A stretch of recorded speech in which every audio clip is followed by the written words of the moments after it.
She's all right. She did all right. She did really well. All right, YouTube is setting up. I thought you said your tube. I'm like, what tube? I don't have a tube. What? I know, Your right? I tube. was like, whose tube? What now? Your very, very tube. Yes. Totally tubular. Uh, ah, Oh, look, I got a notification from YouTube. We're live. How about that? ooh. Wonder how that happened. I know, right? Stranger Things. Let's see. Where's the fire intro? Oh. Here we go.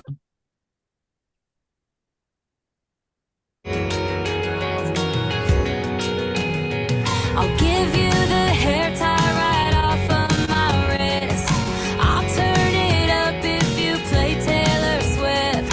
I'll gas you up when you're acting unhinged. If you're done, if you pissed, I'll help you burn down a bridge. I'm an always got time for my girls, girl. Wherever you are in the world, girl, I'll be right there when you call me up. If you need to cry or wanna get drunk, I'll be your number one hype girl. I got your back in a fight, girl. Round after round, I'm always down. There ain't no doubt I'm a girl's girl.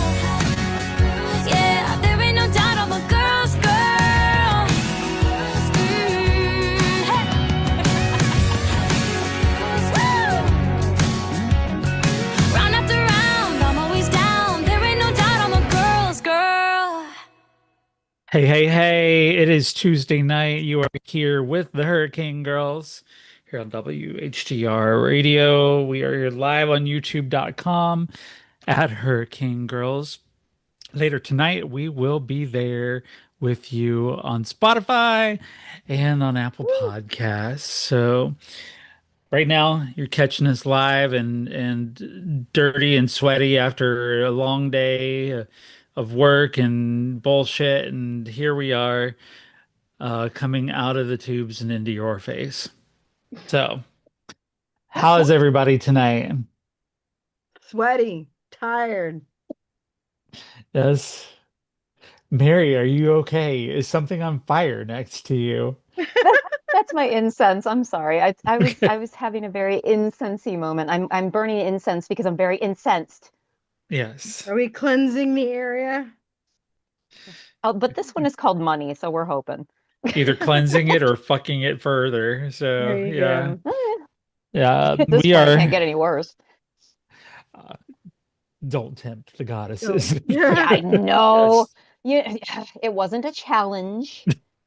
We are here. We are certified by the Creator Accountability Network, creatoraccountabilitynetwork.org. And we are going to be very shortly meeting our guest who has just popped in. Hello there, Miss Darling. Blankera. Thank you. I'm happy to be here. I'm happy to see you too. The pigtails are giving me life right now. Let's be Thanks. real. Man, it's so hot out and I hate the feeling of wet hair on my neck. So this is just like hot girl sweating I her love face it. off staple. It's I like, love it. Yes, we've been looking forward to. I've been playing the EP over and over and over and over again. it's Um, working. yes, it's working. It's doing it for me anyway. But we Oh, will talk to Blank Era. Shall I call you Blank Miss Era? What should I call you? ooh, Miss Era, that sounds dramatic. I live. I mean Miss Era if you're nasty, right? Exactly. You get it. Okay. Got it. Okay. Well, I just want to tell everybody about some upcoming guests that we do have. We will have great conversation here tonight. I'm so very sure. But coming up in October, we're going to meet a band called These Severed Hands. We're going to meet Michi Rivera Acosta. Miss Andrew will be on in October, as well as our friend Miss Emily, soul singer from Ontario, Canada. Stone and Snow will be on in September. Natural Velvet, and tonight, of course, Blank Era. Um, just a couple of things about our show is we will be going on a hiatus after October, but we'll still have plenty of content. We'll be playing reruns of our best shows and clips from our favorite episodes. We've had some great guests, and tonight will definitely be part of that rotation, I am sure. No pressure.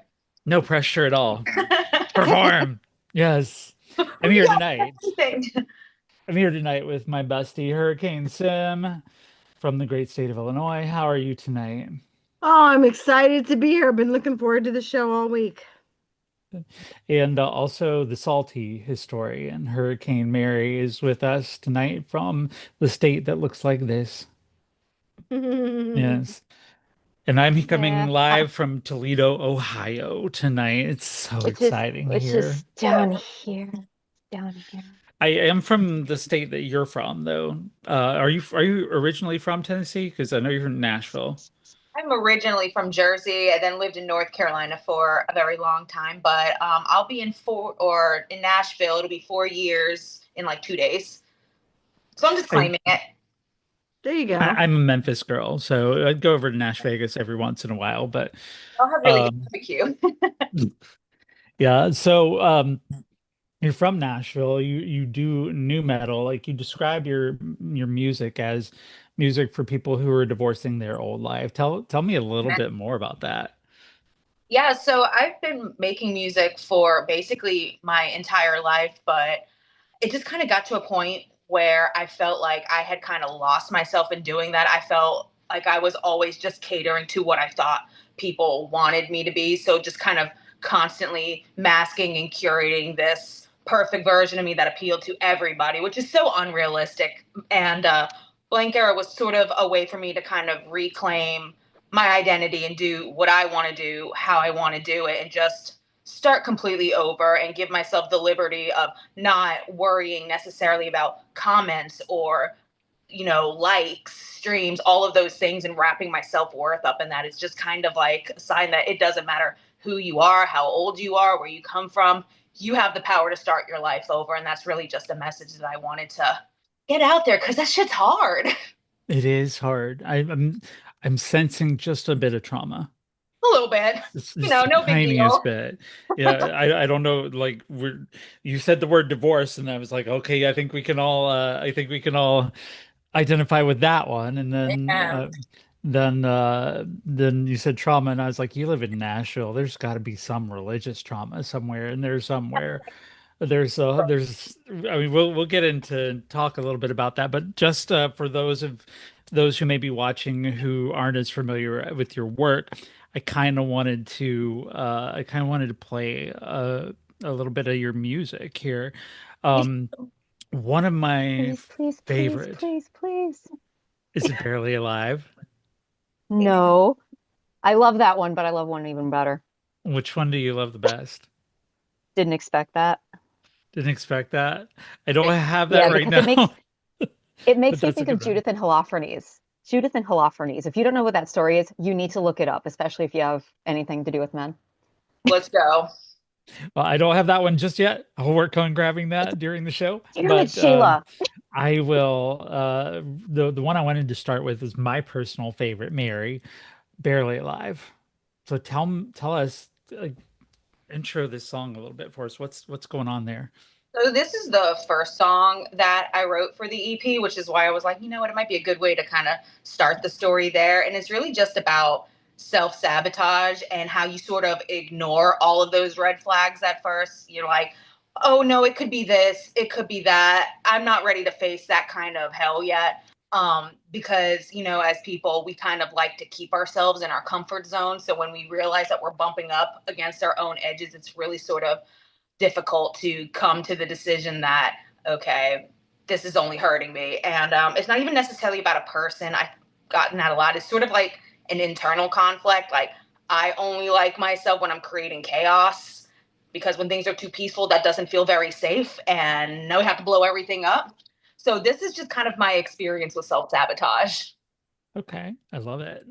So this is Barely Alive by our guest, Blank Era.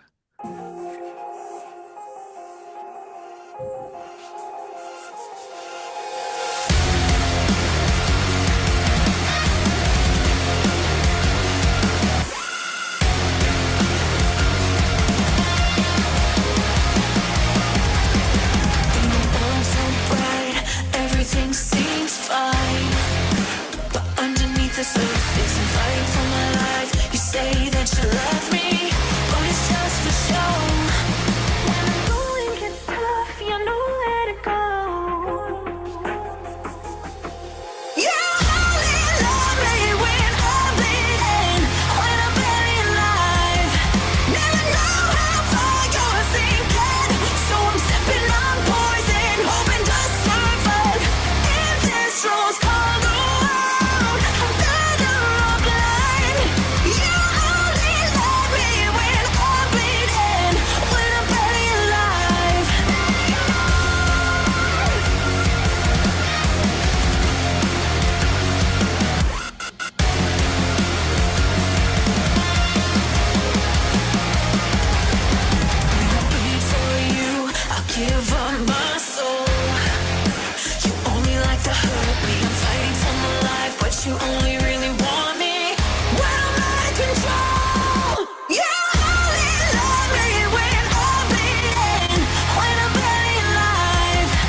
That's good shit right there. Uh, I love that song. That I don't know if it's just because it's the first one I heard off of the EP, just because of how it was numbered, but that that's the one I first saw you on TikTok with actually. You standing on your coffee table. As one does normally. Yes. Right. Yes. We were like Sim and I were talking before the show. I was like, I don't know. She's like gotta be tinier than me because like if I get up on the coffee table, I'm falling off and something's getting broken. Probably me. Well, first I of would all, have how'd to you get up ask there you, to begin with? sir. I mean, Yeah, no, I love the energy though. It's like you have the like I can see you're already conceptualizing what you're gonna be like up on stage, but surely it's not your first time on stage, right? No, I love being on stage. I feel like that's the place where I'm like the happiest. I tend to like in my everyday life, I'm an anxious mess. I'm a chronic overthinker. And when I'm on stage and performing, that's like the one time that I am like really in the moment and just kind of like soaking up all the good vibes and not thinking at all. Probably not thinking enough, honestly, but I love being up there. It's like a good way to just kind of get all that weird energy out. And there's nothing like, being able to connect with the people in person and getting to talk about how they relate to the songs, which oftentimes are things that I couldn't even possibly come up with. I'm like, damn, I never saw it that way, but that's like a really cool spin. So I'm really looking forward to getting back out there and doing the damn thing. So hopefully soon. Well, that one, that song that we just played really struck me as like being about somebody in a narcissistic relationship. Am I like off base with that? Is it? It sounds like It's a controlling person. it's very dual meaning. Like I said, a lot of it is me having inner dialogue and, holding myself accountable for things that I've done wrong and ways that I, mess up in relationships. But it could also be about like a toxic situation with a family member or, friendship, relationship, environment that you're in, even just all kinds of different things. I feel like all of those things kind of gaslight us into Right, right. feeling like we are the bad one.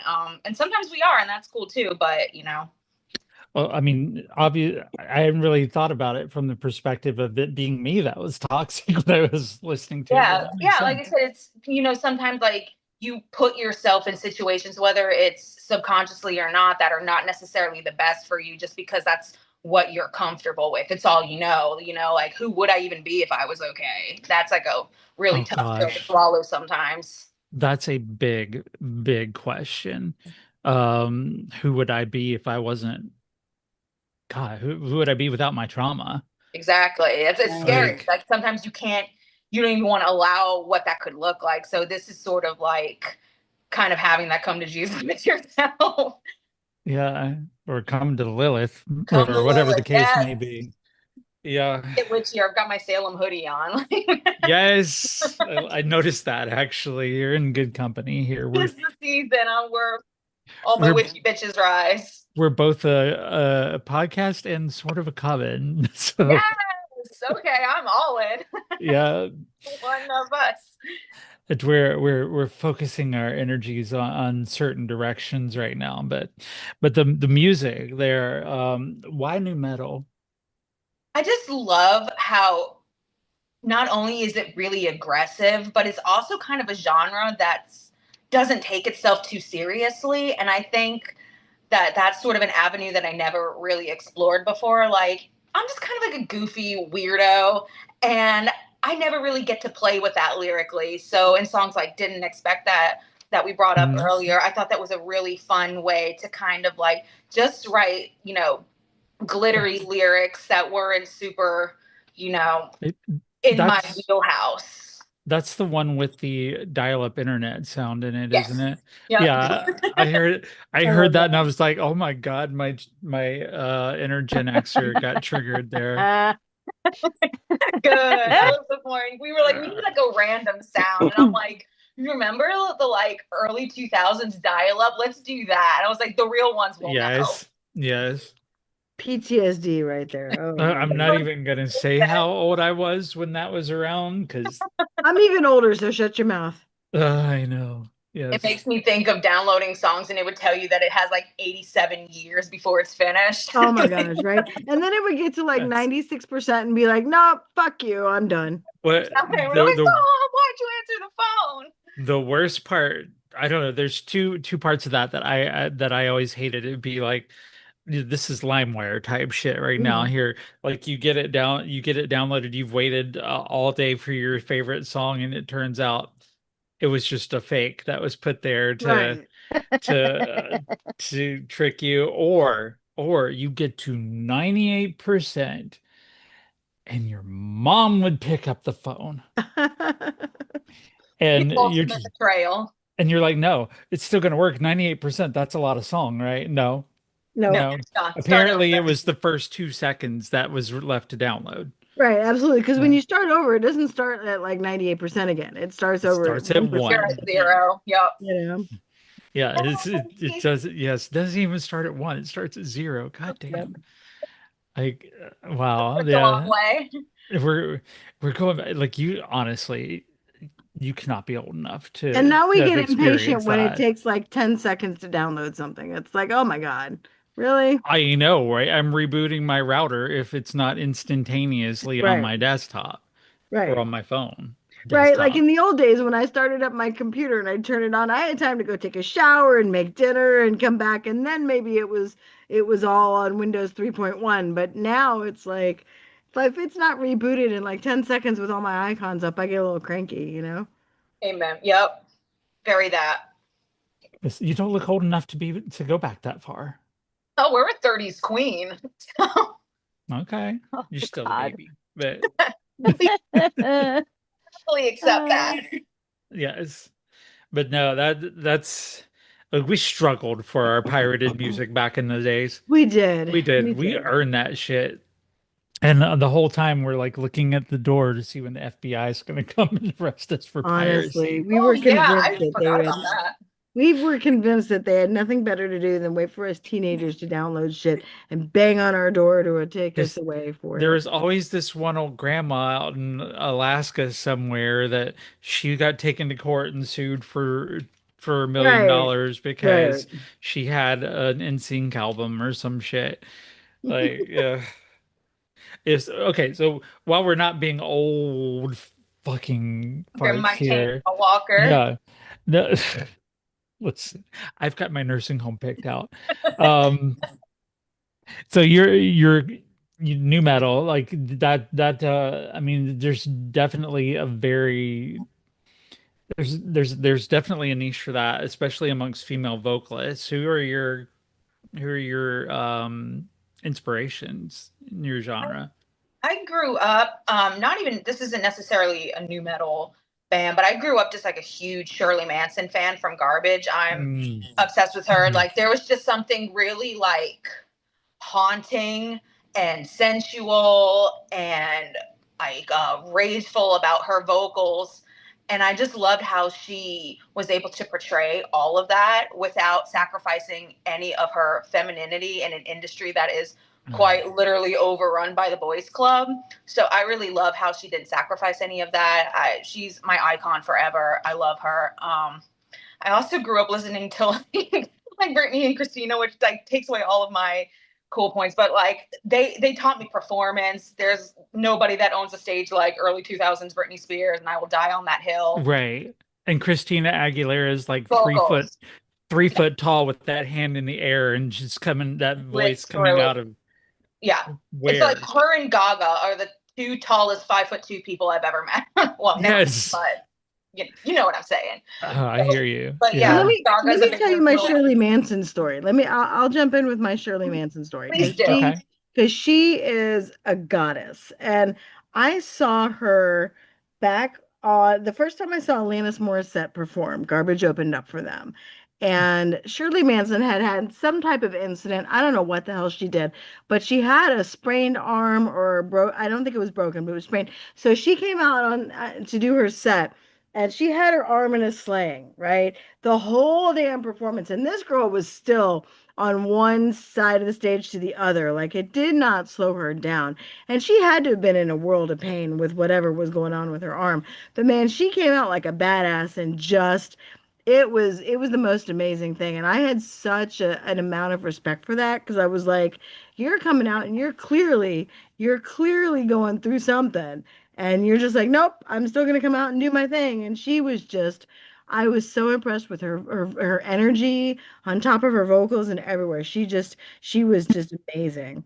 Yeah, Yeah. definition of like a whole queen. A I, hundred percent. you look at her and you're like, you're gorgeous. Also, Oh you're yeah, not human. right. Because like there's something about her just looked otherworldly. And then when I saw her on Terminator, I was like, that makes so much sense because she was playing a cyborg there, and Yep. that I was like, that makes so much sense. But Wait, then Like, what? I yeah, have not seen this. you have What? not seen the Sarah Connor Chronicles. yeah. No, I have not. You need to I go back watched and it look at Okay, that. specifically for her. I'll Yes, have to go check that out. yes. I think mostly on season 2, but it's amazing. Summer Glau is also in that. I'll Great. check that out.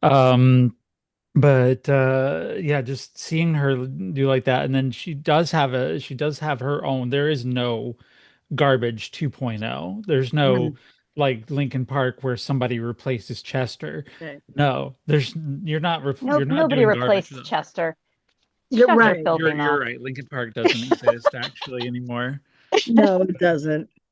I mean I like what they do. I'm just like that's not Linkin Park to No, me. No, no. But I don't know. it's a new band. Maybe I'm just No, being it's a new old band. and No, stick in I the think mud they need and to rename. I think to still No, call themselves Lincoln Park and have anybody other than Chester Bennington, I think is insane. It makes no sense. yeah, I don't that's not know. Linkin Park. Like if you want to Sorry, I just reinvent jumped in yourself, there. that's fine, that's fine, but be honest about it. Don't use the same I name. think I like the singer just fine Yeah, Yes, on her own absolutely. for sure. merits. Right. Oh yeah. Exactly. Yeah. Rename the band and move forward. So Hmm. what I'm saying is it's still Queen with Adam Lambert, but it's not Linkin Park with Chester Oh, without Chester Bennington. Ah, yes, Yeah. Adam Lambert, come on. But Never got the flowers that he really deserved either. yeah, no. that's true. What like I'm thinking about like I know I'm going on a bit of a tangent here, but I'm thinking about Lizzie Hale fronting Skid Row. Like I buy that. I just for some reason don't buy. Like, I don't know how I buy Lizzie Hale replacing Sebastian Bach, but I can't buy somebody replacing Chester Bennington. Maybe it's Sebastian just Bach is because. not my favorite person right now, so I don't even know. He Yeah, there's some personal bias there. Right. I'd be better if he wasn't. If he was a better human, I'd have better Well, feelings about it. But seeing how he just recently came into the media for mistreating a fan, and and who I wanted to saw hug, that, but I who didn't wanted to read it. hug, and I was like, I get it, dude. You want to have boundaries, but there's no reason to call your fans a bitch and a cunt. Like that's not okay. There are Unless they so want to many be. other ways to handle that situation, like a Right. million other ways, and you Right. picked the absolute shittiest one. Right, Right. exactly. Like I totally understand. I'm totally cool with setting boundaries. And your fans need to have boundaries too, 100%. But when you start resorting to name calling and doing that shit, come on. Yeah. Well, that was What? Come on, probably though. the. Huh? It's a dude. That's the best he could do. It was a dude. That's the best he could do. He could just call There, names. Sorry. man. Yeah. I know. Sorry. I I'm know. I'm I'm I'm setting the That's I'm a standards she too woman high. man hater. that's Right. Tonight I'm a probably she the woman man hater. Pork. Sim, that's probably the only Gilmore Girls cast member we weren't going to get anyway. Yeah, probably true. So we've Probably gone true. through 2 so far. So we're working our way up to Sebastian Bach. I No. will Uh, quit. If he ever came on the show, I would be like, peace out. I'm calling in sick that night. I mean, hey, Okay, so well, Sheila, I have a question for you because you were yes. saying that you can't accept the replacement of Chester, but you could with the other two. Is it because of the femininity factor? Because Chester wasn't very feminine, Yeah, I don't know. and the other I with definitely Freddie with Mercury was femme, and when it comes right definitely down to it. with Lizzie Hale, I like Lizzie because she's a female powerhouse and she's also always Hmm. been one of my idols forever. Like Hailstorm, Lizzie, like no, if that was almost like a Hailstorm song was almost our theme song for this show. Oh my goodness. Um, we got Haley Mae Campbell instead. But That's right. yeah, it like I don't know. There is no reason for this. It's just It is just what it a is. It I is think what it it's the is. fact Just that curious. I was suicidal at the same time when Chester killed himself. Oh my And the gosh. last song I heard right before he died was Nobody Can Save Me. And the Mhm. day he died, I listened to that over and over and over and over again. And I thought, oh my Mhm. God, if Chester couldn't make it, how the fuck am I gonna make it? And I thought to myself, no, this needs to close. This needs to close the band. We need to be done. Yeah. And then having it come back just feels like digging up a Mhm. grave Yeah. and like dangling a corpse, you know. Yeah. Which Well, it's like ordinarily I'd be fine, but Soundgarden, right? There's no Soundgarden without Chris Cornell, right? I mean, no, No. hell if so, no. I mean, Mm-mm. if somebody came in and said, "Okay, we're gonna do Soundgarden and we're gonna have a new lead singer," no, fuck you, dude. I'm not listening to that shit. Like, Oh there is my no. God, Sim, I'm scandalized. You said fuck. I know. I'm sorry. I hate to shatter my squeaky clean image, Yes. but Where's my pearls? I need to clasp I them. know, Where's my clutch your pearls? pearls for But me, honey. But no, I feel very strongly that, like, there's certain people that raise the status to iconic, and Chris Cornell was iconic, in and over and above anything with Soundgarden. If they tried to replace him and still call it Soundgarden, I wouldn't listen to it. No. Sim is an actual therapist, and she does swear a lot, I Mary. do swear. Yeah. I But it's believe in so, saying it I always believe in saying it fuck, catch yes. it catches me off guard. Like I'm trying so hard not to do the laughing thing because you said I'm not allowed to mute. And I'm just like, I You're feel like I not. should warn You're everybody not. that I have this really wall-piercing laugh and I'm trying really hard not to let it go. So Listen, Again, again, I use my swear words sparingly, right? again, when this show goes off the air and goes onto Spotify and Apple, we kind of need audio. So muting your laugh is not helpful for us, okay? Should I put fine. up a warning label when I'm about to swear? I'll be like, Mary, hold on. I'm about Trigger to, Let warning, me pearl right, trigger warning. warning. So anyway, yeah, Back on the rails. music is Yeah, amazing. sorry. We love our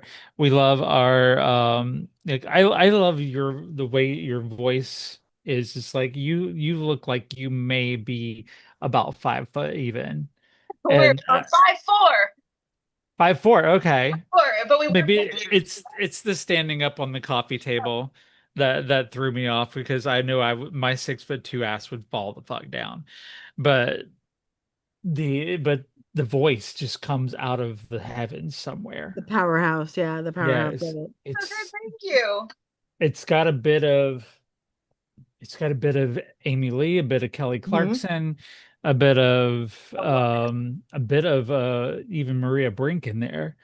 Like that's why I was wondering where you took your inspiration from. I was not expecting Shirley Manson, but Feel it's a like a good lot of answer. people don't, but like literally, she was one of the first like modern, at least for me growing up, like women in rock that I was like, this is actually really interesting what she's doing, and it's just stuck with me forever. I just love the sounds and the production of Garbage overall, and just the way that her vocals sit in that is just crazy. But then like I also love big powerhouse roaring singers, so I kind of wanted to find a balance between sort of those two very different vibes.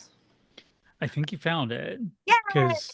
because yeah, it's really really powerful, and the fact that you're reaching up into your upper register and just delivering on those soul piercing lyrics is it's not for nothing that I and the others have had Rotted, your EP, which is out now. Everybody go get it on Very much. Spotify.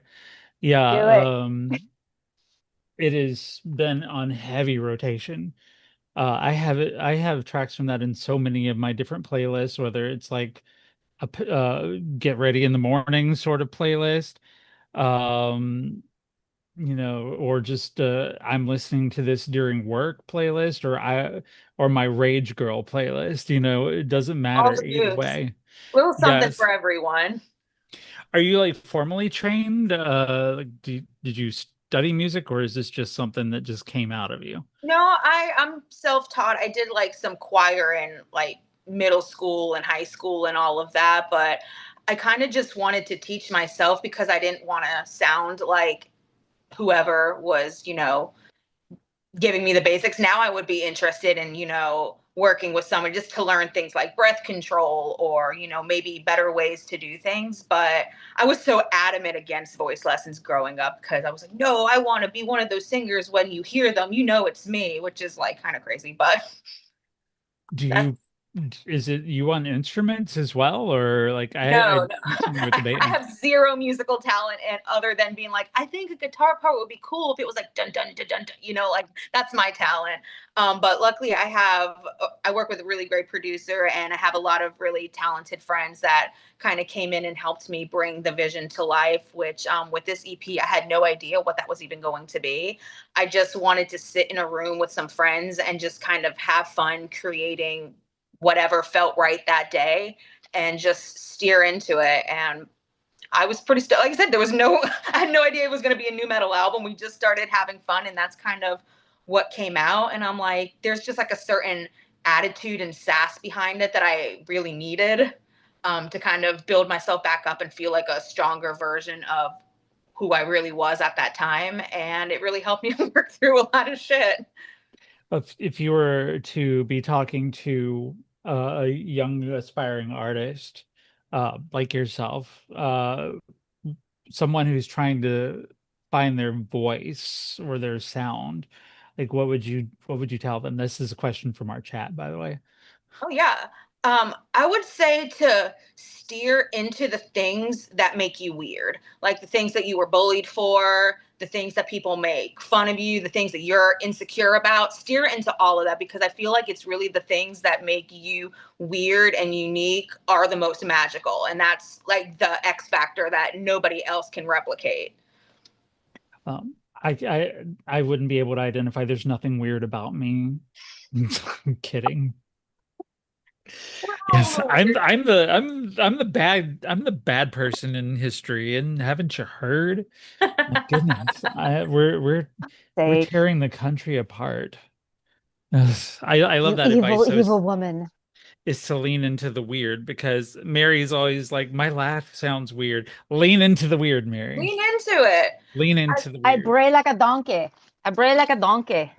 It's funny, like every time I've kind of opened up and taken the wall down and just kind of allowed like who I am to come through, like it's so cliche because you hear it all the time or like read all the little like motivational memes and whatnot on TikTok, but like it really does allow you to connect with people on such a deeper level because they get it. They understand you're weird. And like, why would you want to cater to anybody else that doesn't get you at the end of the day? Like, I can't believe it's taken so long to really figure that out. It's like, if you're trying to be everything to anyone else, like, of course you don't have anything in common with these people. Of course your music doesn't hit them the same way that you want it to. It's because you're not being real. You're so young. I am 49 years old and I am just starting to learn that. So you are so not old learning that. It It's feels like weird. it sometimes. Like I am grandma age. Sheila, I don't have any grandkids, but I am Shut your grandma dirty age and mouth. I didn't Don't be saying grandma. Don't shut it. Shut it. I have I actually two. have a real question. I have a real question. I have Okay. a really real question. So Don't be when saying you that grandma perform, word again. Jima, Grandma. abuela. Abuela. Oh, anyway. So when you're performing, do the songs mean the same thing to you every time, or do you find a new meaning in them sometimes and it changes the way you perform them? I definitely kind of, and this has been the case in like previous projects that I've been a part of too, where like you wrote it about one particular incident, and then a lot of the times I'll just be on stage singing, and in the middle of it, it'll kind of catch me sideways because it'll remind me of something that 3 years later I'm going through, pops into my head, and then I'm on stage crying. It's just kind of like, oh, well, no, I think that there's always new meanings and that things kind of go in cycles and you're constantly learning and growing and finding new ways to apply meaning to things that you've written in the past. And then there's other times where you just kind of lose feelings for things that you've written where you're like, I don't relate to this at all anymore. And that's like a really cool step because it's like, wow, I've actually grown and healed from this, that I don't even want to play this song anymore because it means nothing to me. I'm so not in that place anymore. And I think that's kind of cool too. Well, Mary, because I am in the business of making people's dreams come true here, You can play we do have didn't it. expect that.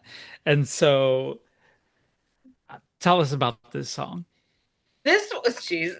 This song was like born out of just randomness. I didn't even write it necessarily for the EP. I just got up with some friends one day and we were like, let's just like make some music for fun. And so I had this idea that I wanted to do a song that had like no singing really whatsoever. I was really inspired by this artist. Her name's Upsall. I was like obsessed with her. She's great. And I'm like, I kind of want to do a song like that where it's just kind of like really sassy and witty and kind of feels like when I'm in my bedroom at 3 a.m. thinking about how I'm going to take down all my enemies in like the most delusional way possible and just put it into a song. Yes. And this was like an example of like really trying to steer into like the humor and the silliness and like not take any of it too seriously. And it had so much fun creating it, just being like, okay, it's called Didn't Expect That. That means we could put random sounds in it. And I'm like, I'm a cat lover. Let me put some meows in there, this little There you jingle go. collars, like just like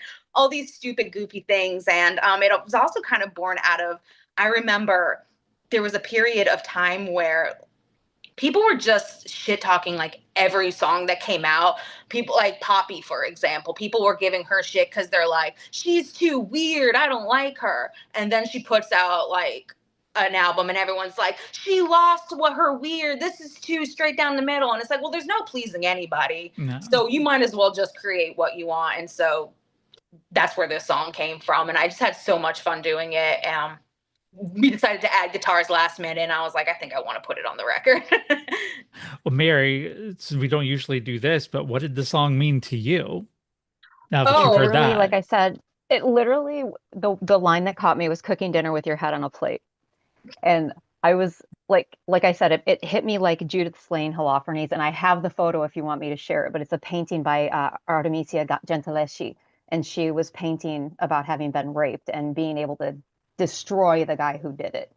So it struck me, and then I was like, this is such a great song, and it slaps for me. Did we even use that anymore? I know we did when I was younger. It slaps. I still say slap, so it's allowed. I had so much fun. I had so much fun with it. So yeah, it was that line though that did it. That got me. That makes me so happy. I literally was like, I think rock fans are going to hate this song. And I kind of love that. I kind of like creating something that I think people aren't going to like instead of forcing myself to only write things that I think people want to hear.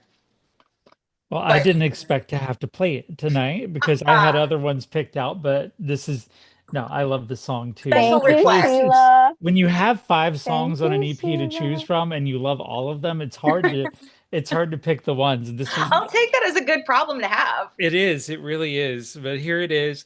Didn't expect that by our guest, Blank Era.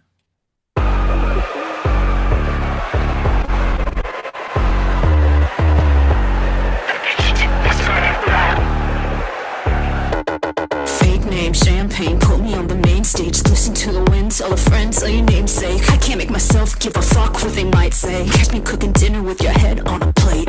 Call 'em up, call 'em out. Run your little track, run a tab, run your mouth. Call me what you want, baby, say it out loud. But you better take your shoes off, bitch, this is my house.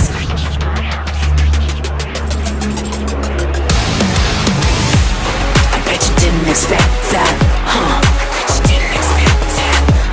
I bet you didn't expect that, huh? I bet you didn't expect that, huh? I bet you didn't expect that, huh? Get a little closer, let me run you over. Let me use my car while you scream Red Rover. I'ma pick you out like a 4-leaf clover. Open up the casket, call that closure. I'ma string you out like a fresh washed linen. Shooting for the stars while you hit the ceiling. Calling me like it hurts my feelings. I'm a penthouse bitch, you're just lived in. Woof. I bet you didn't expect that, huh? I bet you didn't expect that, huh? I bet you didn't expect that, huh? I bet you didn't expect that, huh? Why you gotta do me like that? Stay the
You're muted, Sheila. Do better.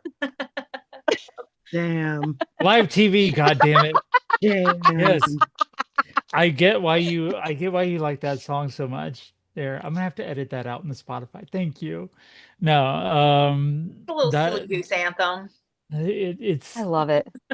yeah, Oh, it's all over the like take place. your shoes off. Take your shoes off. You're in my house. Come on. Really, really want to make welcome mats that say, take your shoes off, bitch, this is my house, and sell it as merch. Yes. I would Yes. buy that. Yes. 100%.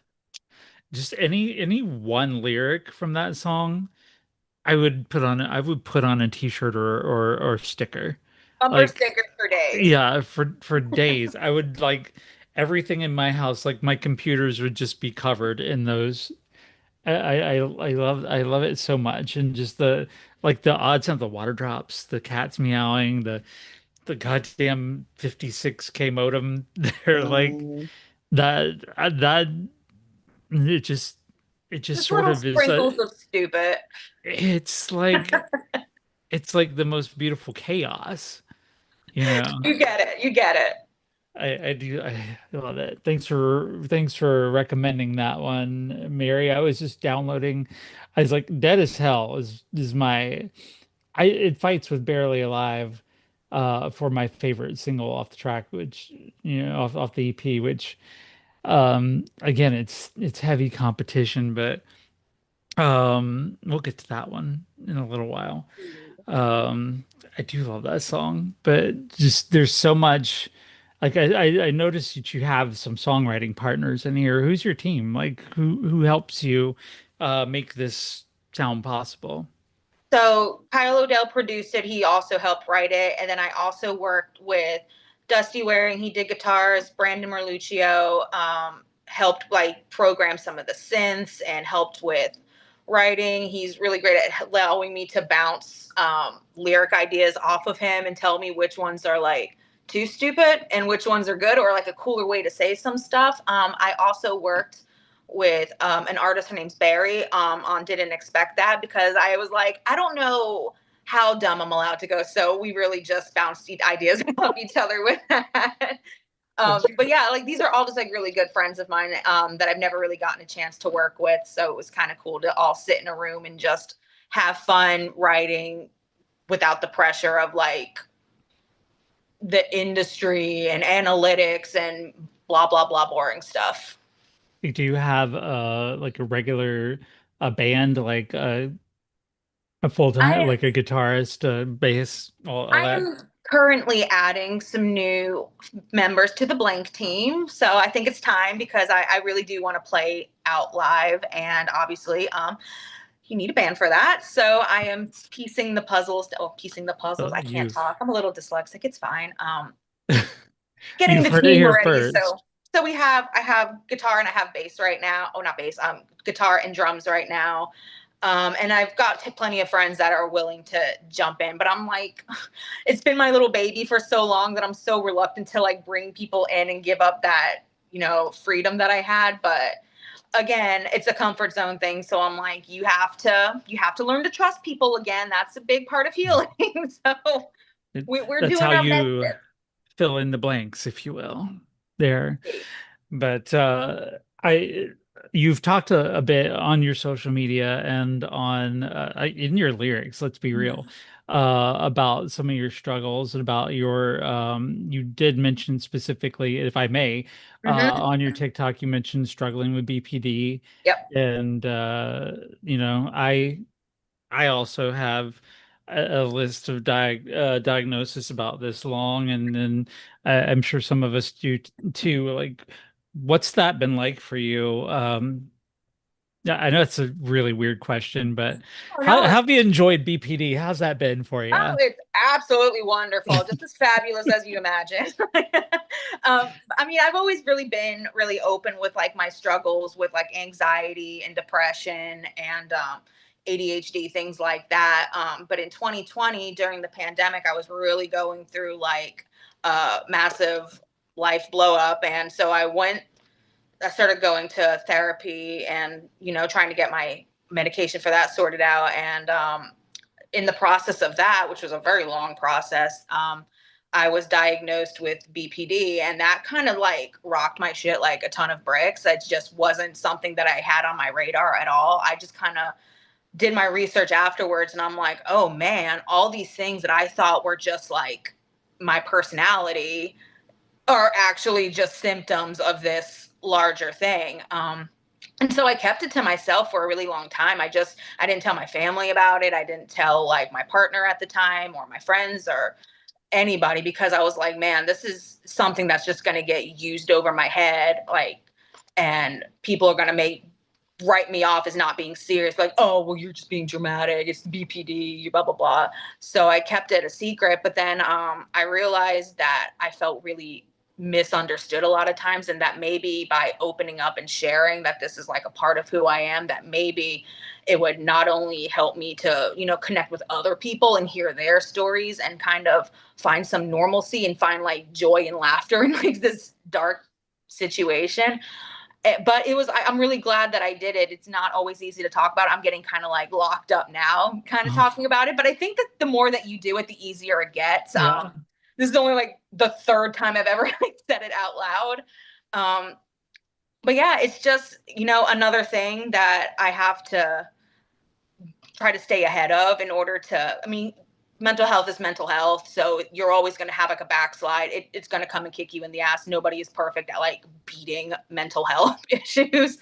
But, I'm just a person like anybody else. I have really bad off days. And I think that that's okay. We're all just humans. We're all figuring this shit out for the first time.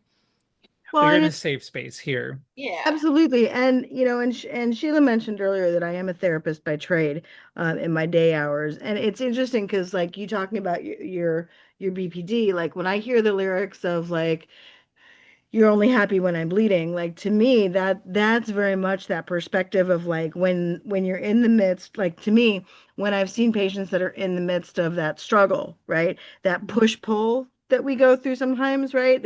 We're pushing people away, but we want them to be closer, right? That Yeah. back and forth. To me, like that lyric screams out like when we're in the midst of that throw, we assign to somebody else, you're only okay, you only appreciate me when I'm struggling because then you feel important, like you can fix me, right? Like Yeah. that's our view in that moment of the other person, right? Like I'm only important to you because you see somebody you can fix, right? and 100%. and so that's what I hear when I hear that lyric, is even like without you disclosing that you have BPD, like that's how I took it. Like as somebody who's worked with, that's where my brain went. So I think it's great that whether or not that was even your intention, like when you wrote that song and those lyrics, I think that you being open about your struggle is really important for people that have similar struggles. Because they feel valid, they will feel Exactly. normalized, and less alone, right? Which is Yeah. the key part, is keeping that dialogue open, and they're more likely to seek help, right? Like, hey, here's this singer that I really admire and I really click with, and they're talking about their struggles and they're open about it. And so, wow, they're dealing with it, I can too. So I think I know it's scary, and like you just said, you don't really haven't really talked about it very much, but I think it's fantastic that you do, and I hope that you get more and more comfortable with it, Yeah. because I think those things should be normalized, because people go through it, and it's reality and it's real talk, and people can get through it successfully by reaching out and talking about it. Exactly. Like you just said, nail on the head right there. Like I do think it's important to open up, and especially, like as I try to like grow, I don't want to like pop up randomly and people feel, a certain way. But it just kind of allows me to feel more like myself without being like, oh, the BPD is coming through. I can just kind of open up if I'm having like a really bad day. I have more of like I guess what people like describe as like the quiet type, where I'm not very outwardly explosive Right. at other people. Mhm. Because I think it's really embarrassing. Unless I'm like backed into a corner, then it's Right. like, claws are out. But a lot of the time Sure. I am just beating myself up Right. internally so bad. And things like, I take everything so personal, even if it's not Right. meant that way. Like a Right. tone, Right. a statement, a joke, something. I take Right. it so personally, and I let it ruin my where I used to. I'm trying to get better at it now, but Right. I talked to a friend and I was like, I feel like the shittiest part of knowing that you have BPD is like always trying to stay ahead of it, getting exhausting. It's kind of like I compare it to a video game where it feels like you're running and the step in front of you appears as the one behind you is drifting away. And it's just exhausting at the end of the day. We're like, oh, I did it. I Right. think I got through it. Right. So it's That's so that's Right. crazy. that's such an incredible description of it, I think, because yeah, I'm thinking about those like those worlds in Mario where you're running across the bridge and the bridge is just dropping Yeah. behind you and you have to keep going through the flying fish and the turtles throwing hammers Yeah. at you for the rest of the way. That's so apt. That is how I feel like 100% of the time, and it freaking sucks. It really it's does. But tiresome. it Yeah. is It's what so it is, you tiresome. know. Yeah. And the constant self-doubt, I think Yeah. too. And there's a lot of other symptoms I think that can be associated with it. And I won't go into it too deeply here just because I know everybody's struggles are different and but I think that again, I think it's great that you're open about it. I encourage you to, be as open as you feel comfortable being about it. Yeah. Because I think it helps normalize it, which it should be, because Yeah. that's how Exactly. Like I think the hardest part is just kind of never really quite knowing what reality is. right. Yes, Like absolutely.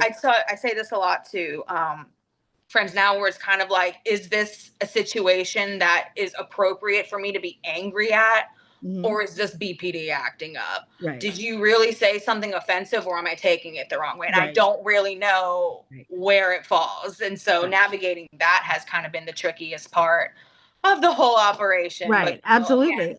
And that's gotta 100% valid. That's 100% valid. And, and I think, it's important to note even people that don't have BPD struggle with that sometimes. But, yeah, I Mhm. think with BPD, it's important to note it's on an amplified level, right? right. It's a constant thing. And it's not just oftentimes with one specific relationship, it's like globally, right, with your relationships. And so it impacts that, I think, on a much larger scale. But it is doable. Yeah. People can Yeah. can live normal lives with it, and like I said, the more open they are about it, the better it is, I think, for society. Yeah. And that was ultimately like what kind of brought me to the decision was I was saying, oh, I hid this from everybody because I felt like they would use it against me. And it kind of got to a point where I was like, why am I surrounding myself with people who would do that to me in the first place? Right, Like, why am I holding on to people that want to take something that I'm fighting and, trying to right, be more self aware about and using right. to better myself and using it against me? Maybe they are the problem, not necessarily me. That part, right? Absolutely, and that's exactly the right question, right? If your question is, being worried about how could it be weaponized against you, then the question really needs to be, why am I surrounding myself with people who would do that, Yeah. right? Katie Um, Bug's in the comments and she suggested that we rename it Beautiful Princess Disorder. I'm love that. 100% here for that.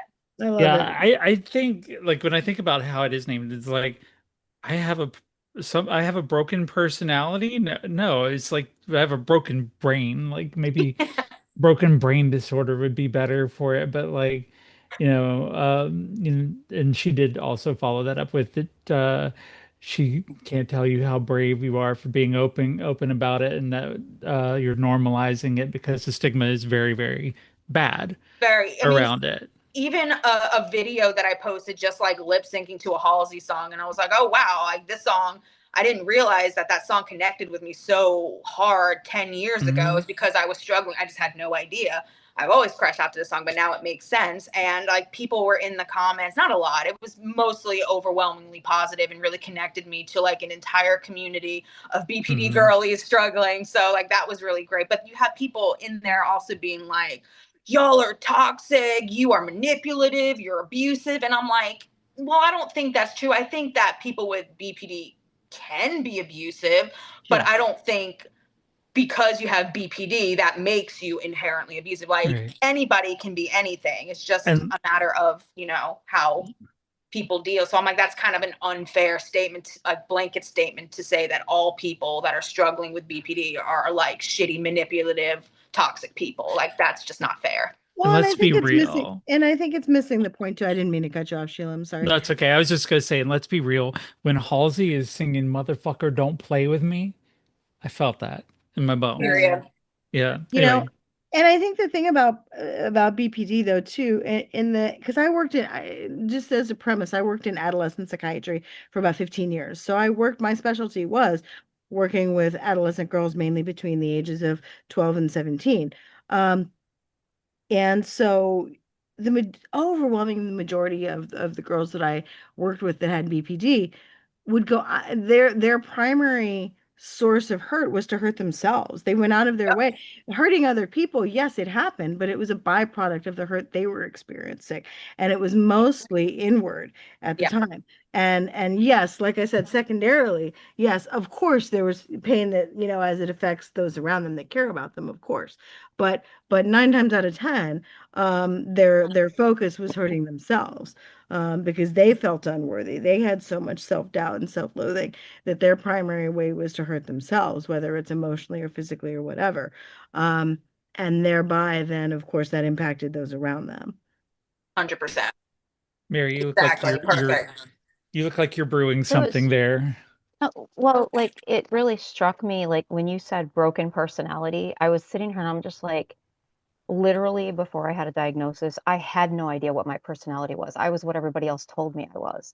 And even to now, I'm learning how not to be that person, right? Mhm. And like there's also the fact that there are people who will intentionally bait the beast so that you show rage so that they can then use it against you Mhm. because they That is know. so, so, And so it true. yeah, it becomes weaponized. And then my other thing, I had said it in another show, the problem with more people being out there with bipolar disorder is that now people are using it as an adjective. Oh, I'm so bipolar. Yeah. It's like the same Mhm. thing that people do with ADHD all the time. Anytime their Yeah. focus is a little, off, they're like, oh, sorry, squirrel, ADHD. And I'm like, well, Yeah. And that's not really it. It's and that's part of what I it, was but and that's what I was going to add too with the mental health field is that a lot of times what I see historically when we're talking about people that get the BPD diagnosis with borderline personality disorder, oftentimes the trauma history is not taken into consideration like it should be, and overlapping of ADHD is not taken into consideration like it should be, because I think each of those things in their different dynamic impacts and amplifies the BPD. But I think that in the diagnosis, a lot of times those other diagnoses are kind of secondary, yeah, and that but I think that they play a much more prevalent role.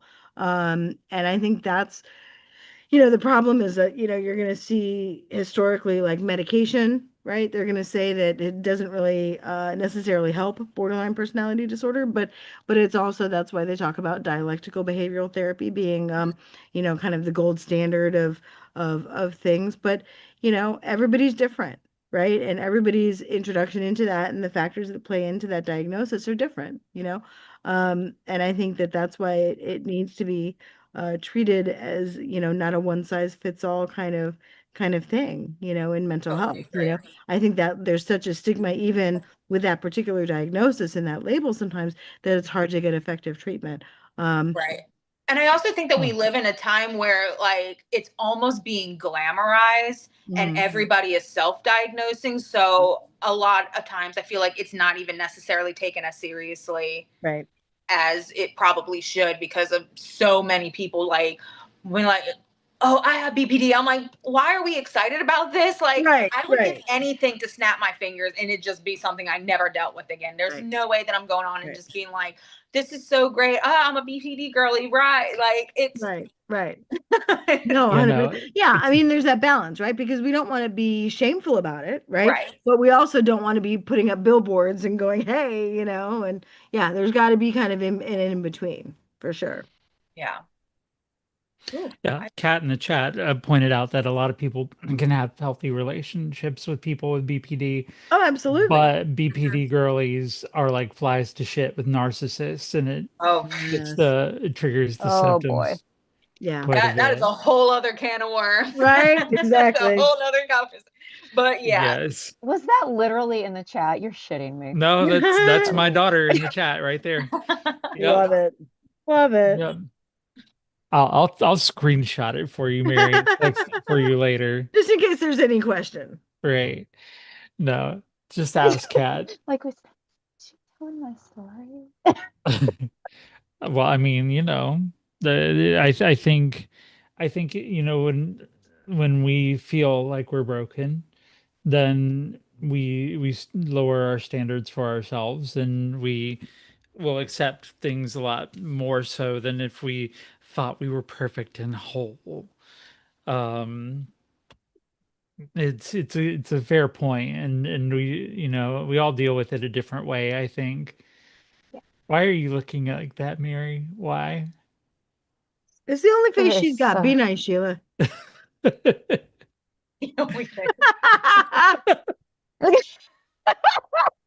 If you can't Sorry. tell, if there you was can't one tell, time we're like somebody told me my sisters. eyebrows. I love it. Somebody told me my eyebrows were offensive in one of my videos. What the fuck do you want me to do with them? They're my fucking eyebrows. And like I move them too much when I speak. For fuck's sake. Are you fucking kidding me? Somebody love else how said that I don't expressive move my you mouth are. enough. That's People I don't will move my find mouth enough. anything. I Good speak Lord. English. I speak English. We don't move our mouth a Shave lot. them off, Mary. Shave them right off, Oh my I God. guess. Who God. needs them? Fuck's Right. You don't need They're eyebrows to overrated. communicate. They're No. overrated. It's all right. All right. I want to get to Dead as Hell. Right. Yeah. That's because that song absolutely rocks my ass, and I want to know what's behind it. So So tell me this about that song. so this song is sort of like the acceptance phase of grief to me. It's sort of like kind of putting the nail in the coffin, so to speak. Like again, for me, it was a lot of talking to myself, being when you're breaking up with a version of yourself, like you can't go no contact from yourself. So it's kind of about holding yourself accountable, giving yourself the middle finger, and being like, love you, but we're good here. You rest, girl. Right. So this is kind of just about me holding myself accountable to moving forward and living for myself, not slipping back into people pleasing kind of patterns and trying to be everything to everybody else all of the time, because obviously that is what got me into like an emotionally burnt out state to begin with. But it really could be applied to any situation. It could be saying F you to a narcissistic ex. It could be saying F you to a family member that makes you feel bad. It could be leaving a state that you've gotten everything out of that's holding you back or keeping you small, whatever. We all have those sort of situations or people in our life that make us feel like shit. And this is about just kind of deciding to put your foot down and say no and hold that boundary. I love the song even more now, but here it is. This is Dead as Hell by Blank Era.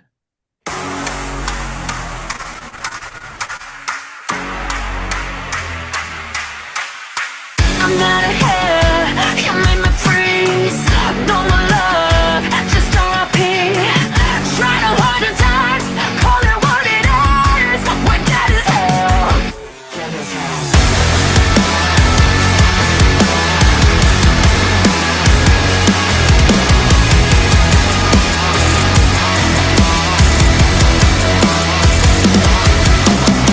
Yes, I can tell, burning through my bones. You left me gray, always shows. How many chances you think you had left? We're dead as hell, we're dead as hell. Ain't it sad? Cold as ice, that's what you made me. Right to the gun, no forgiveness left here. You took the matches, burning to ash. We're dead, dead, dead. All those nights you tried to break me, it's not me and you digging us the same grave. You took the matches, burning to ash. We're dead, dead, dead. We're dead as. We're dead as hell. We're dead as hell. We're dead as hell. Dead as hell.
matches, burn you to ash. We're dead, dead, dead. All those nights you tried to break me, it's not me and John digging us the same grave. You took the matches, burn it to ash. We're dead, dead, dead. We're dead as, we're dead as hell. We're dead as hell. We're dead as hell. Dead as hell.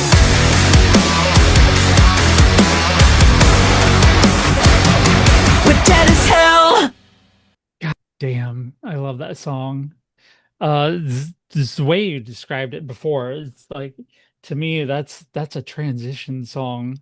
Yeah. Like for me as a trans woman, just looking back at that and looking back and saying those words to an old self. I love that. Holy shit balls. Goes That's deep. amazing. It Yeah. does, cuts to the bone. The whole 'Cause- EP is kind of an obituary to the life that I was living before that. I just kind of wanted to write an album that was sort of like tiptoeing through all the stages of grief, but they are all kind of intermingled because it's never like a linear process, as you know, you hear all the time. So this is just kind of my experience, and I thought it was a really cool way to sort of introduce what this project is, just kind of being reflective on my own part on what I've, you know, how I've gotten to where I am in my life and calling myself out on some of these mistakes, and you know, obviously drawing inspiration from people that I was around that weren't necessarily serving me to the best of my ability and all of that. So yeah, if you can't call yourself out, how are you going to call anybody else out? I've had to do it so much to just going through transition, deconstructing Yeah. religion, deconstructing gender, deconstructing, you know, going through divorce, going through all of that. It's yeah, it's called owning your own shit, I think. And Yeah. that's perfect for that. Yeah. Yeah. I do want to welcome, I'm sorry, go ahead. Oh, I was gonna say like you said, there's so many situations that you can apply that to. Like you said, like walking away from a religious family, walking away from a partner of however long, walking away from yourself and this identity of who you think that you are, XYZ. Mhm. I do want to welcome to the show here, brand new Hurricane Sasha is with us. Hi there, Sasha. You can unmute and say, hey, what's up? You have to unmute, darling. Let's see. I'll ask there. There, I'm trying to get my camera on. Hi, everyone. Hello, dear. Hi, darling. Hi. So tell me what you've been listening for a bit. I've seen you in the comments there. Hey, pretty. Did you change your hair again? She is. No, okay. No, okay, so here's the deal. It was red and I liked it, but I wanted to go for a more like a different color red. So I went back to this for now until I can do it. It's cute. Anyway, you've heard some of the music here. How did that hit you? Well, I was talking to you, Sheila, about this the other night too. Like, it's so good. It's fun. It's a bop for sure. It's a lot of fun to listen to. It's a lot of fun to listen to. It takes me back to my high school days. I'm a 2000s girly. So it has like a really great nostalgic feel to it. It's very millennial, I think. Yes, I love it. Super millennial. Yes, it takes me back to high school for sure. I love it. Us old Gen Xers over here, we caught on to it later, but All right, better late than never. it's like right. I don't feel like a Gen Xer though. Gen X sucks.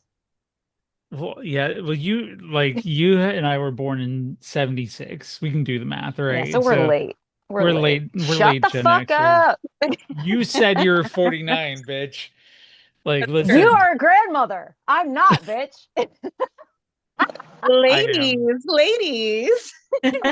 we have guests. They knew what they were getting into. Yep. Yeah.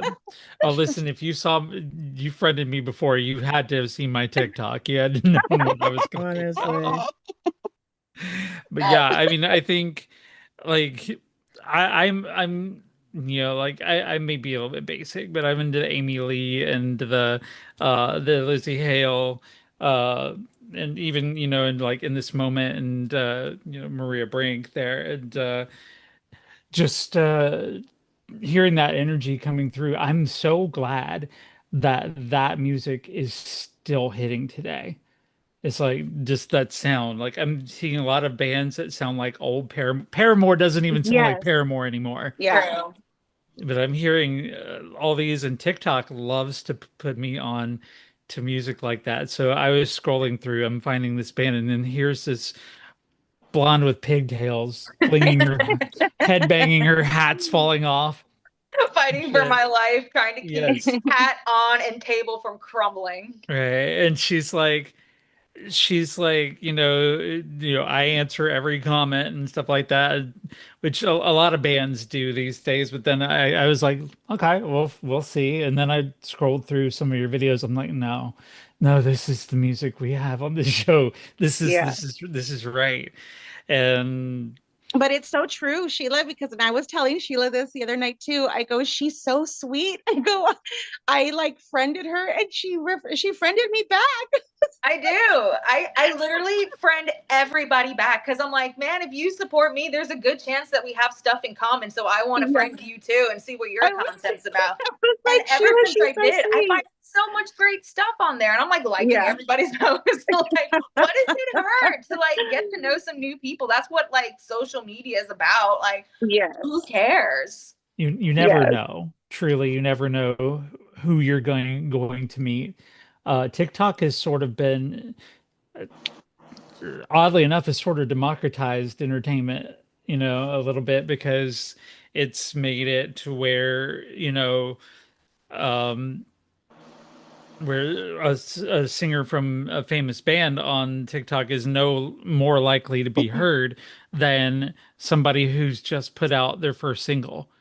Yeah. Like, depending on people's algorithms, like mine is obviously girly rock, Um, and so I'm getting fed, bands like Gold Steps, definitely maybe. And then of course Blank Era and these there that gets the music to the people who it's supposed to be for, I think. Have you like how have you noticed how much TikTok or Reels or whatever have has affected you, or Yeah. what has it brought to you?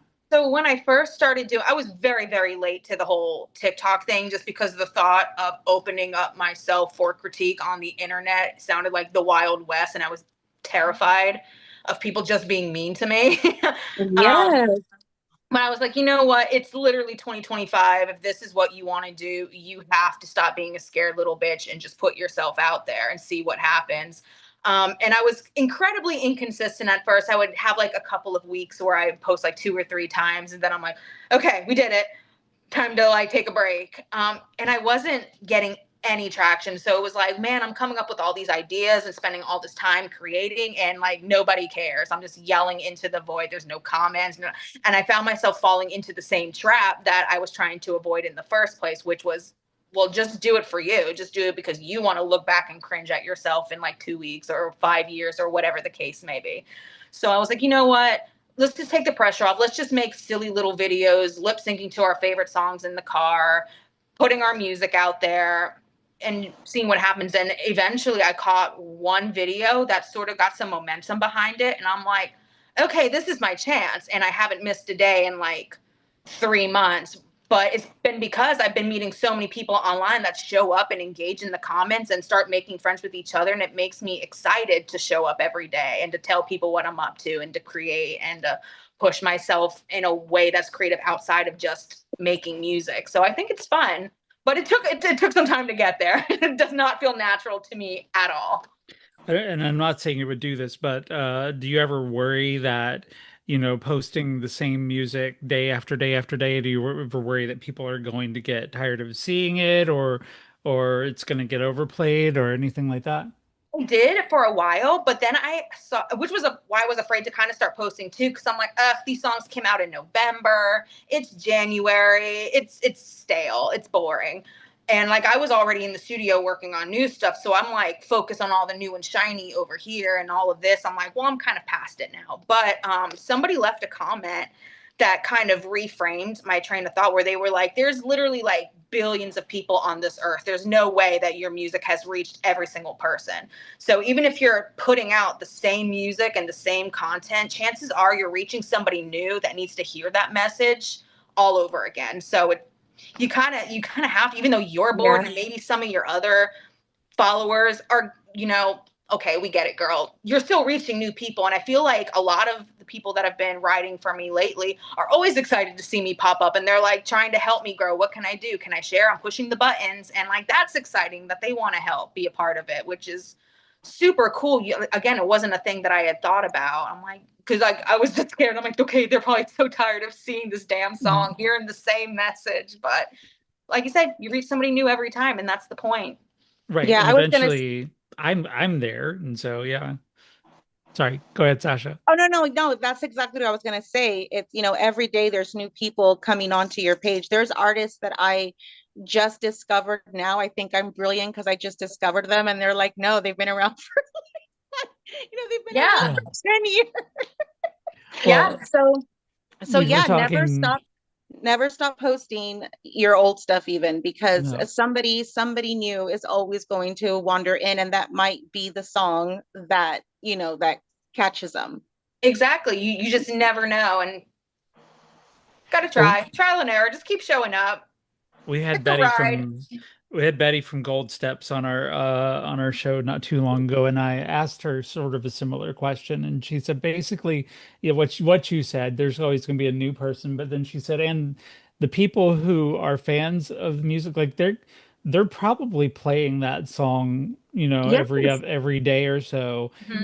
in their yes, Spotify. It's probably in their playlist. They're not going to mind if they are a fans. hundred percent. They're not Yeah. going to mind if their favorite songs are coming on repeatedly. Like I don't like when I see yours, like I know it's I've heard that as hell 100 times because I've played it about 1,000 billion times in my own. So when it comes up and I'm hearing a clip of this song that I fucking love, I'm like, cool, like, favorite, repost, you Yeah. know Yeah, like the people are excited to be a part of your growth and to try to help you. So like the people that are there don't mind at all. And it's like mm-mm. it's really cool to be able to be in a position to kind of start building that community. That's what I've always wanted. Like not necessarily like it would be cool to play some like really sick tours with some like big bands and get in front of large audiences. But at the end of the day, I just want like a little community of people that I can share my music to and that get it. So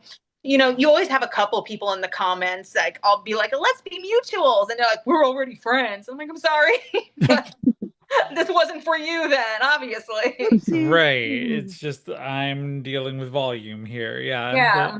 Yeah, That's a whole other topic of conversation is the parasocial relationships that sometimes come Mhm. out of TikTok. So oh that's man, yeah, another thing, like but I think, you've started to make yourself heard, and I think that that can continue more and more and more.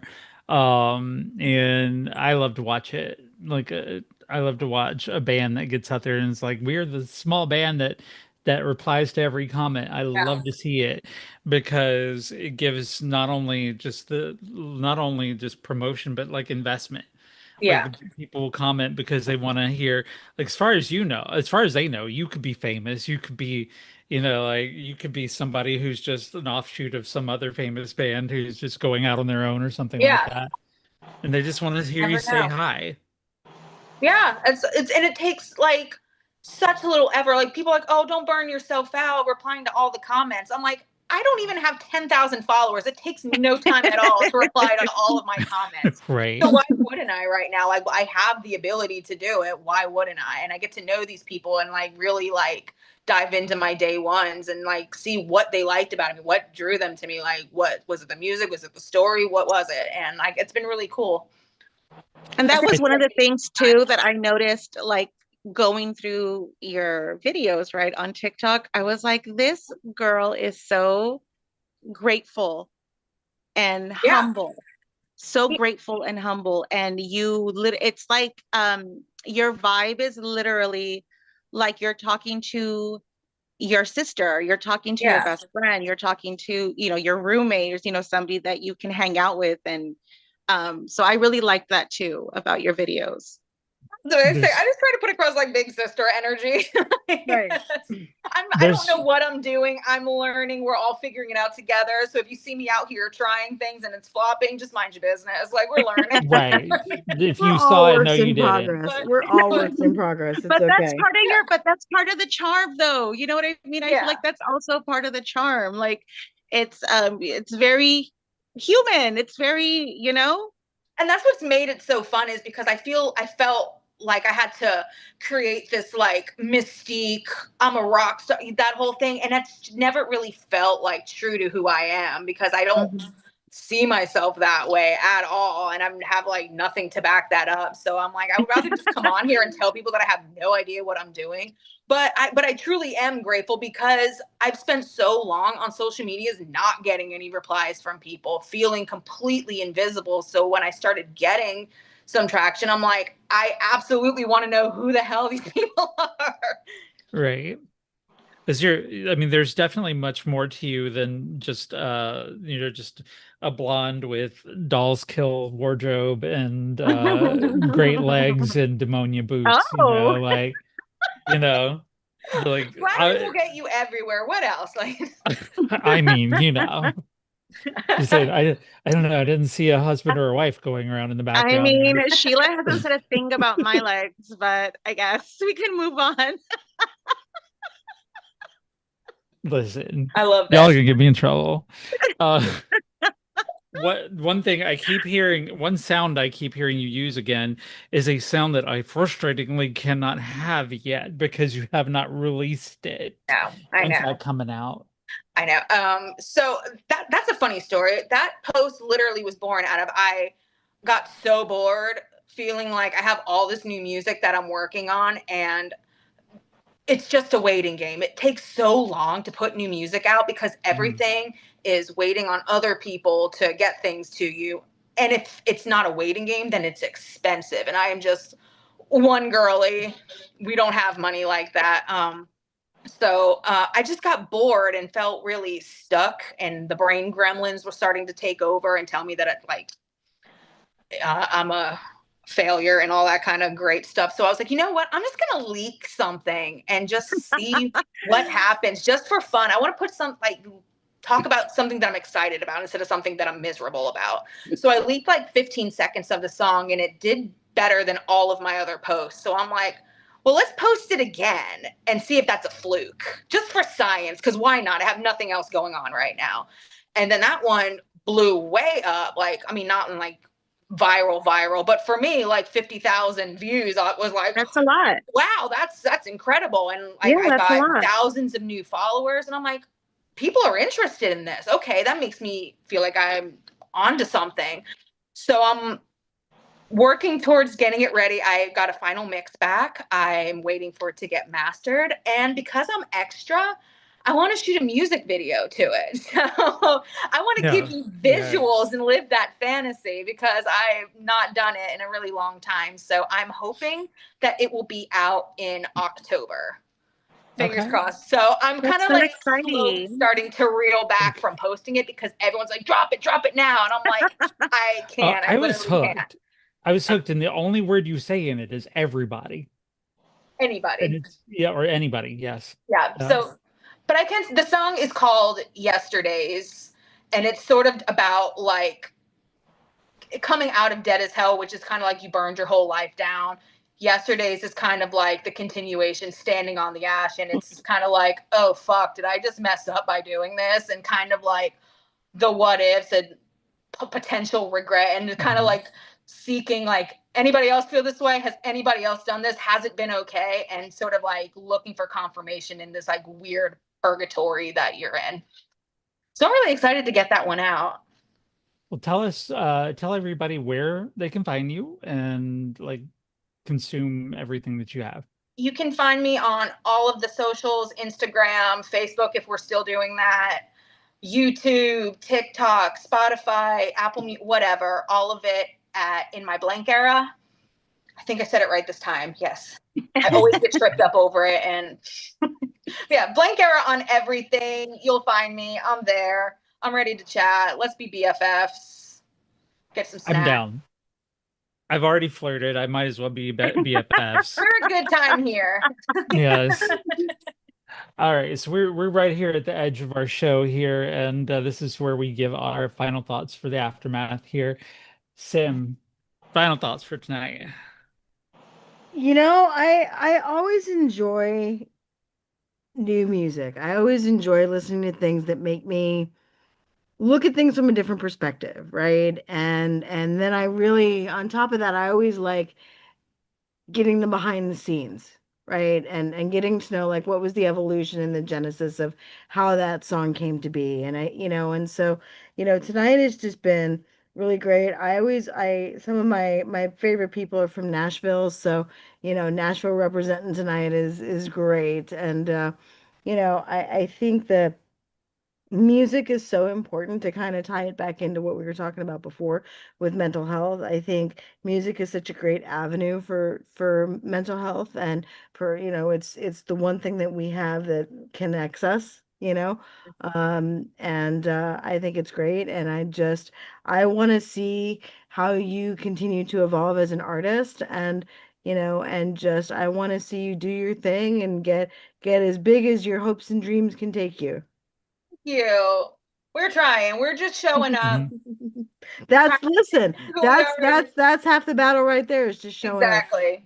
Forcing We yourself do to have, show up, especially on the days where you don't want to. yes. Exactly. And we do have one more song coming, just so everybody knows. So, Mary, your final thoughts for tonight. As always, I wrote them down. Otherwise, we won't get anywhere. Came prepared. Guys, I do scripts. My videos are scripted, or I would just sit here doing this shit. But one of my favorite parts about getting to be on this show, in addition to finally having sisters I can trust, thank you, Sheila, is that I get to spend amazing time with talented people, and I get to get past my fangirling initially and listen to the song that I really wanted, and then I get to find out that you're just as common as we are. And it's so weird to say that because I have a lot of followers, and it's weird to me when people fangirl. So and then I'm like, I'm so sorry that I'm fangirling, but oh my fucking God. So Huge fangirl. So but I love it. Seriously, like I'm just thank you for your music, because it has struck such a deep chord with me because of what I'm going through right now. And I appreciate that a lot. Music is the balm to my soul right now, and I thank you. Dude, that makes me so emotional, because I truly crafted this entire project from like such a dark, kind of hopeless place. And like I said, without caring if anybody would ever listen to it, it was just important for me to kind of work through some things, get it out, kind of go back to my roots as a kid. Like I started playing music as like a painfully shy kid with no friends and nobody to talk to. So like music and writing lyrics was kind of like the only way that I ever felt like I had a voice. So this project was kind of getting back to that. Don't do it for anybody else, just do it for you. And for me to do it on essentially my own was really important. So now to hear other people connecting to the story and the lyrics just gives me like a little frog in my throat. Sorry, I wasn't trying to do that. No, I love it. I love it. It kind of just like, it just we're kind of gonna really end the confirmed. show on a sad note. We're gonna make you sad before you leave. This is a happy I cry note, for I think. everything. That's one thing about me, is I'm going to cry for every emotion. Same. And it's not necessarily a bad thing. Same. But thank you. It means a lot that something that was so painful and so dark is now reframing itself to be something positive and helpful and bring joy to other people. So that's just it just solidifies the point of that you were making before, where music is truly like the thing that kind of binds all of us. Yes, indeed. Sasha, first of all, welcome to the show. It's your first one here, so welcome to the You guys crew. are gonna have to forgive me. I just got off of work, so I'm a little Listen, disheveled. I'm bitch, disheveled. okay? Forgiveness? Hey, No, we don't do shut that up. here. cute as fuck. But what are your final thoughts for tonight? Um, as a musician myself, I know how much of yourself you give when writing and performing, and you're really you're serving up your heart and soul on a silver platter, and just hoping to God that somebody doesn't spit it, spit it back in your face or stomp on it. So you're just so brave and so talented, and you have balls of steel, honestly, because it takes so much of yourself uh, to put yourself out there, and you're a woman, and I love it. I love it. I'm very excited to see where this takes you. Thank you. Me too. I feel a lot more confident in what I'm doing. Having this community rallying behind me right now has really kind of like upped my ante to want to like keep challenging myself and creating and doing more and sharing more of myself, being more open, um, which is exciting. So we'll see what the future holds. Well, with that, what's your final thoughts for tonight, Miss Sarah? Oh, I just want to thank you for allowing me to come on here and just word vomit all of my crazy little thoughts. I struggle a lot with feeling like I trip over my words and sometimes not necessarily the most well spoken. And my brain tells me that what I have to say isn't valid because somebody could say it better. So giving me this opportunity to just come on here and yap and just say whatever is really helping me to find some confidence in myself to keep showing up like this, doing more podcasts instead of just trying to like hide behind the most perfected version of what I want to put across. Because like I said, I have to script everything. I have to come up with an outline for what I want to say. So things like this are like super anxiety driven and challenging for me. So thank you for giving me an opportunity to do this damn thing. Well, I thank you literally for picked coming my and finger bloody, and I'm not flipping anybody off, but I did pick my finger bloody because I'm anxious. well, thank you for coming and doing the damn thing. No, it's really you can't prepare for a show like this. Like it just Not at has to all. happen. And no, I'm glad to hear that we could in some way inspire that because to look at you, you don't look like you're nervous. You look like you're ready to take on the world, and that My is back sweat what would say different, I love that. but Just very like gross. But you all are so listen, welcoming and make this whole thing super comfortable. So thank you for just being good vibes and good energy all around. we have done our I jobs literally if that's Done the the job. case. I literally thought you were saying that you're welcome for having my back sweat. Literally thought that's where you were going. Here, No, have some.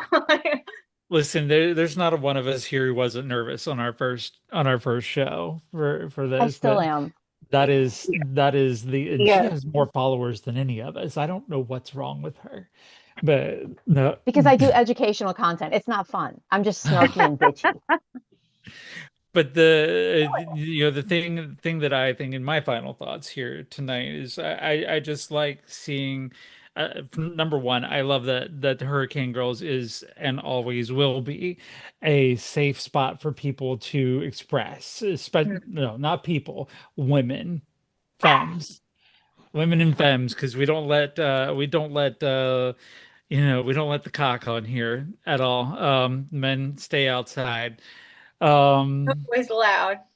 yeah, we've only let one man on this show so far, and I think that's been because he was Michael Bean, and he showed up halfway through an interview.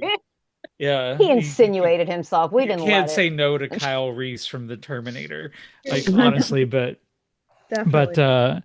just knowing that we make this safe space for women who come here and feel nurtured and feel um supported, that Right. means that we've done our job Yeah. for the night, and I love that. And just get introducing you to new audience members who are then going to go to your TikTok and then are going to go to your Spotify and Apple. They're going to follow you, and then they're going to be subscribing to your new releases and hopefully someday paying you to see you do this. Which, if you ever put out merch, goddamn. I would love to. I really just want to do hats like this, and we can all just be hat baddies I with love our it. pigtails and hats. I'm down. Let's do it. Come on, Sim. Let's Absolutely, do I'm each other. there. Let's braid each other's hair. Absolutely, I'm there. Sorry, I can't help you, Mary. I can't braid I that. guess I'll just observe and I'll live vicariously because I'm never growing my shit long Yeah. again. Fuck that. But Fuck I that. think we lost Sasha, but yeah, that's it's gonna pretty much do it for tonight. Next week, let's see, we've got a great alt metal band coming on by the name of Natural Velvet. They're gonna be on with us next week, and it'll be another music show with my girlies, and I really appreciate you for coming on tonight, and for everybody watching to come on. If you are watching, hit like, hit subscribe, share this with your friends and family and people you hate. So, Especially the people you hate. especially the people you hate. Yes, exactly. Share it with men. We need angry men in the comments. Let me see if I can summon them. Hashtag all men. It's all men. Love it. Yes, Love men are it. the problem. They should be coming out anytime now, but we'll be off the air. Yeah. For everybody, for all of us here, and feel free to come back anytime you want to, Miss Absolutely. Yes, please I would do. love to. Let that new song come out, and I'll be on here harassing the shit out of everybody. Hell yeah. Please. You better. But for tonight, for Hurricane Sasha, for Hurricane Mary, for Hurricane Sim, and for our Hurricane Blank here, I am Hurricane Sheila Chappelle, America's ex-girlfriend, Category 5, Hurricane Girl, saying chin up, tits out, ladies. And we're going to close out tonight with Criminal by Blank Era. Hell yeah.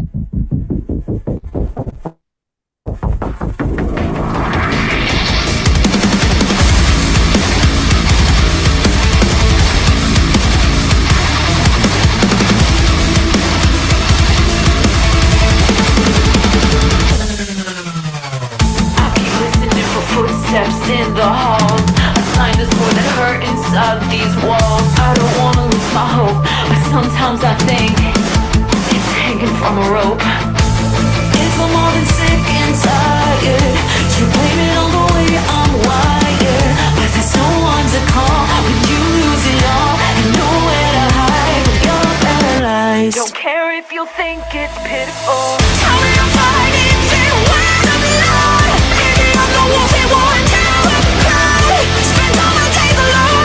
Is anybody home? Cobblers are always closed. Every day feels like a replay. Trying to get a river of my own shame. Spend all my days alone. Is anybody home? Cobblers are always closed. Don't care if you think it's pitiful. You make me feel like I'm just a criminal.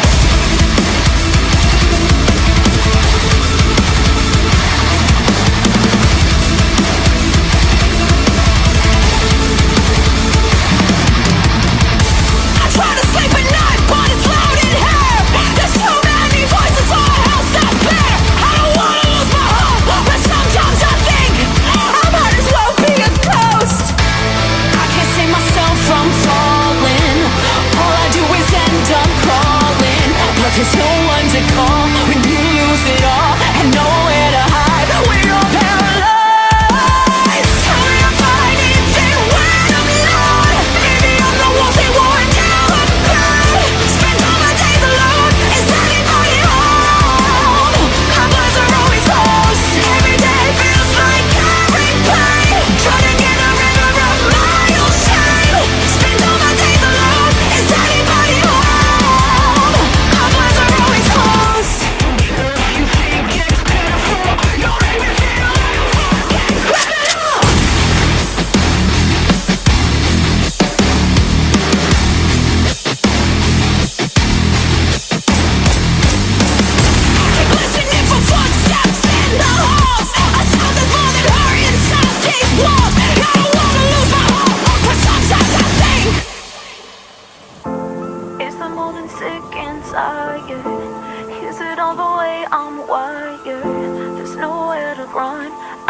undone.